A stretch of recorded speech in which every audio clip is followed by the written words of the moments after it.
Julian offered to return my $86,000 if I withdrew the research complaints.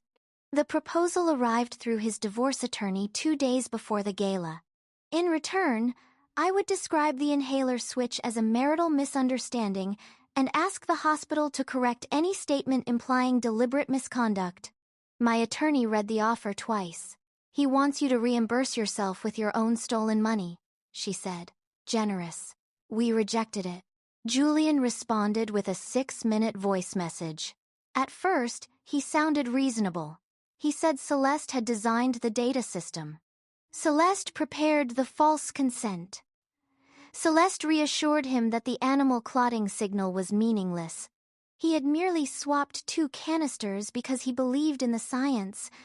Then he remembered I was leaving him. "I built your life, Ava.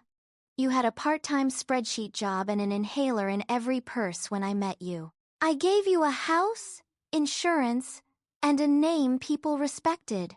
You don't get to use one bad outcome to erase everything I did."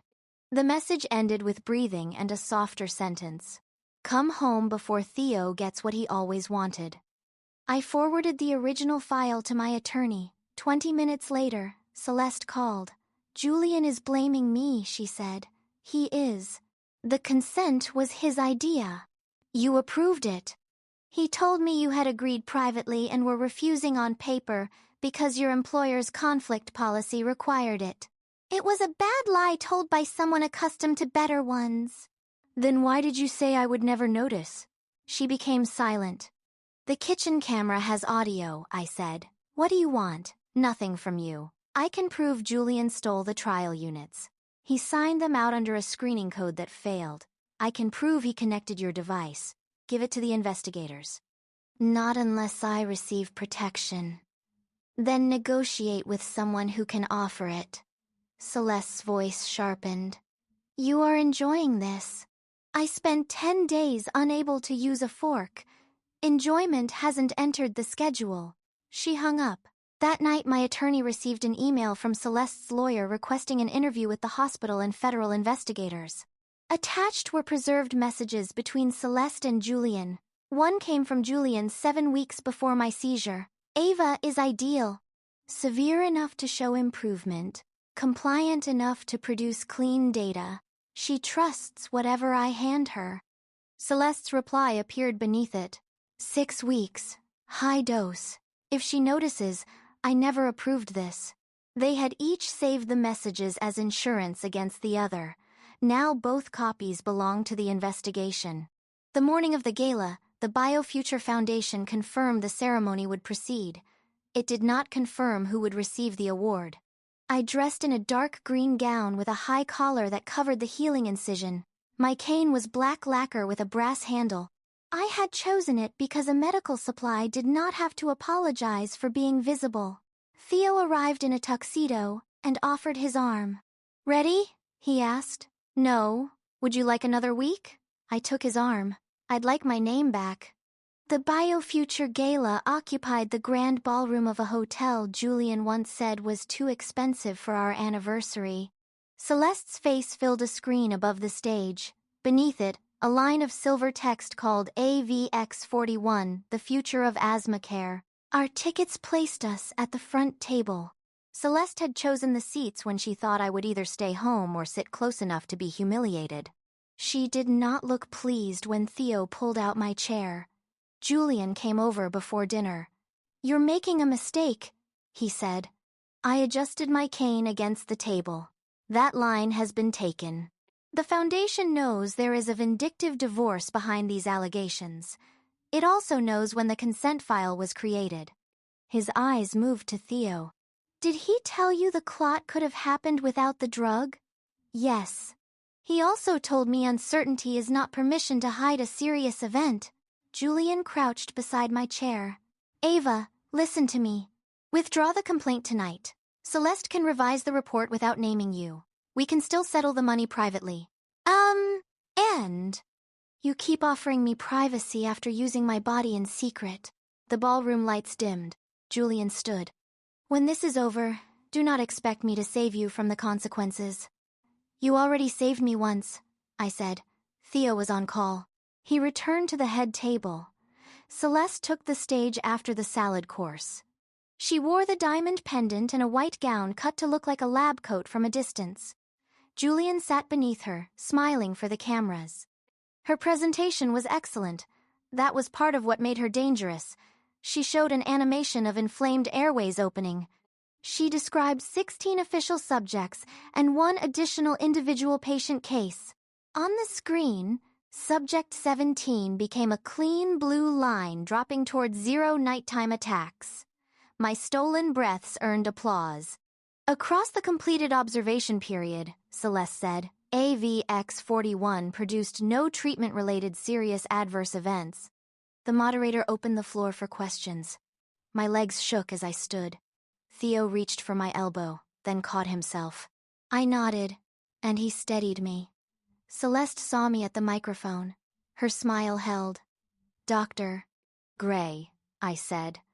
What happened to Subject 17 on the morning of May 14th? The room became very still. Individual medical outcomes are confidential, she said. You just displayed 43 doses from that person's inhaler. The moderator looked toward the foundation board. Celeste clasped her hands. Subject 17 was an emergency access patient whose unrelated neurological event occurred after the observation period. The first dose was given without consent. The final dose was the night before a seizure, cerebral clot, and brain hemorrhage. The consent document was created while the patient was already in the emergency room. Murmurs moved through the ballroom. Julian rose from his seat. My wife is recovering from a neurological injury and a difficult separation. She is confused. I faced him. You connected my inhaler to their database. You called me compliant enough to produce clean data. Then you falsified my signature after I reached the hospital. You agreed at home. I refused in writing. The foundation chair stepped onto the stage. Celeste turned. We were told questions would come after the award. The board received Carolina Meridian's substantiated preliminary findings this afternoon, the chair said. We also received notice that the federal regulator has placed the AVX41 investigation on clinical hold. No new participants may receive the product while the safety and conduct issues are reviewed. Camera shutters started clicking. The chair continued. The BioFuture Foundation has withdrawn Dr. Gray's award and suspended consideration of Athera Therapeutics for development funding. The silver award remained on its pedestal, 6 feet from Celeste. She stared at it. Julian pushed through the tables toward me. You did this for revenge. Security moved into the aisle. Theo did too, but I raised my cane between us before either man reached Julian. You said everyone would have won if the side effect had not happened, I said. Tell them what I won. He looked around at the reporters, investors, physicians, and former colleagues waiting for his answer. I touched the ridge of staples beneath my hair. Was it the brain surgery? The hand I had to teach to button a shirt? Or the privilege of paying $86,000 for Celeste to call me confused? Julian's face went white. On stage, Celeste seized the microphone. He switched the canisters. He removed the units from pharmacy. I never entered Ava's house. Julian turned on her. You designed the false subject. You changed the adverse event. Because you said she would never know. Their microphones carried both voices through the ballroom. Each tried to hand the crime to the other. Neither noticed that the clean blue line of Subject 17 remained projected above them. My medical history, my doses, my disaster. The foundation technician cut the presentation. The screen went black. At my request, the technician's black screen finally erased the person they had invented from my body. Public humiliation was immediate. Accountability took 11 months. Carolina Meridian terminated Julian and ended every research affiliation with Celeste after completing its employment process. The state medical board suspended Julian's license while the federal case moved forward. Aethera's investors withdrew, and the company sold its remaining patents to pay creditors. The regulatory investigation authenticated the drug inventory, database history, device transfer, and false consent record. It also found that Celeste and Julian had concealed my hospitalization from the sponsor's independent safety reviewers. Celeste cooperated after the gala. Her agreement reduced her exposure. It did not preserve her career. She admitted falsifying the consent and safety records and accepted a permanent bar from conducting regulated drug research. Julian held out longer. He finally pleaded guilty to charges arising from the unauthorized removal of the trial drug and the false records submitted about its use. The judge would determine his sentence later. Our divorce ended the week before his plea. The financial audit traced my $86,000 into Athera. Julian had also used marital funds to rent Celeste's apartment and pay her private travel. In settlement, he repaid my inheritance, transferred his interest in our house, and covered the portion of my medical expenses not paid by insurance.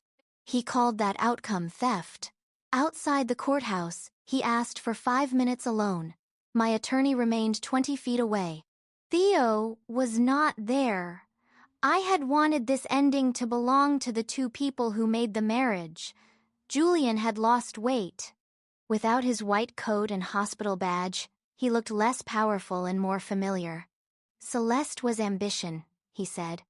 You were home. You turned home into a laboratory. I did love you. You loved being trusted. His mouth tightened. We could have survived the affair. Maybe. That answer surprised him. But you used my illness because you thought marriage made my body available to you. Then you watched me lose the ability to speak and use the silence to finish your lie. He looked toward the courthouse doors. Celeste said the clotting cases in the animal study were probably unrelated. I believed her. You did not need to believe the drug would hurt me. You only needed to believe I had the right to say no. For a moment, he was the young doctor who used to sit on the bathroom floor through my asthma attacks and count each breath with me. Then he asked, "Are you with Theo?" The moment passed. That is no longer information you are entitled to. I turned toward my attorney. Julian called my name. I did not stop. On my 35th birthday, I audited my first consent form after returning to full-time work. The proposed study involved a new home monitor for patients with chronic lung disease. Its consent packet was 31 pages long and written at a level half the intended patients would struggle to understand. The research team had highlighted every place a participant needed to sign. I highlighted every place the document failed to explain how a participant could refuse. By 5 o'clock, the investigator had called me unreasonable twice. Lena, my former occupational therapist, sent a congratulatory message when I told her. Angry muscles show up. Theo waited outside my office with an umbrella. Rain drummed against the parking deck, loud enough that I almost missed him humming the birthday song. Please don't finish that, I said. I was saving the high note. Save it longer. We had been together for 7 months, he still asked before staying the night. I still occasionally accused him of using too many pans. He took a small box from his coat. Inside was a sea salt caramel bar from the shop near our old graduate campus. Peer-reviewed neurological treatment, he said. The evidence is improving. He offered me his arm as we crossed the wet pavement. I used it because the weather made my right leg ache, and because accepting support no longer felt like signing away ownership. We stopped at the pharmacy on the way home. My approved inhaler refill waited in a sealed bag with my name printed across the front. The pharmacist offered to explain the medication. Please, I said. I listened to every word. Outside, Theo held the umbrella while I broke the seal myself. I checked the label, the dose counter, and the tamper strip beneath the canister. Then I slid the inhaler into my coat pocket. Dinner at your place or mine? Theo asked. Mine. Any reason? I took his hand. I know exactly what's in every cabinet. We walked into the rain with the medicine in my pocket and my name still on the bag.